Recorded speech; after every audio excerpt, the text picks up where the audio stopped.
Also tonight, 2 correctional officers at West Virginia Southern Regional Jail are charged in connection with an assault of an inmate who later died. Danielle Burbank spoke exclusively with a former correctional officer who says something needs to change because they're understaffed and threatened with retaliation for speaking out. Danielle? Gina, Dave, according to these documents, Andrew Fleshman and Stephen Wimmer were charged in connection with the death of Quantez Burks at Southern Regional Jail in 2022. Now, this comes after activist calls for a federal probe in the regional jail system. We was told just to suck it up, it would get better. This is the voice of a former correctional officer who says they used to work at Southern Regional Jail. We will be using the alias Justin to identify them. We're hiding your voice. What do you fear could happen if they figured out it was you? I feel like they'll know who I am and send a hit out on me. Justin says he worked at the jail for years and knew Andrew Fleshman and Stephen Nicholas Wimmer, but was not there the day the 37-year-old Quantez Burks died.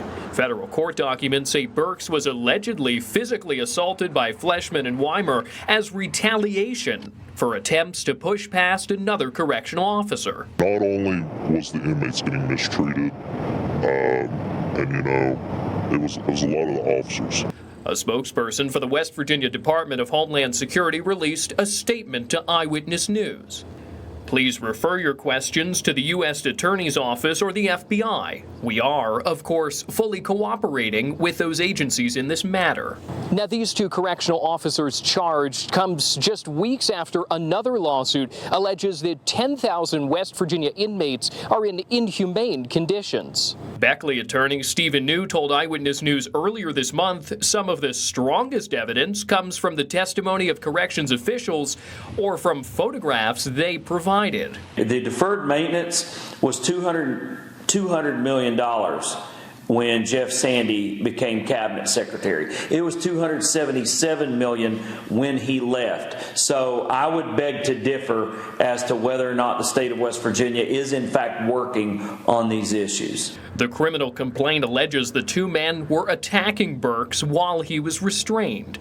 Burks' mother told Eyewitness News earlier this year her son died from blunt force trauma. Court documents say both men are expected to plead guilty at a future hearing. Live in the studio, Danielle Burbank, Eyewitness News.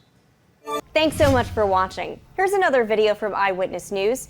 Just click right here to subscribe to our channel and make sure you hit that bell notification to get the very latest.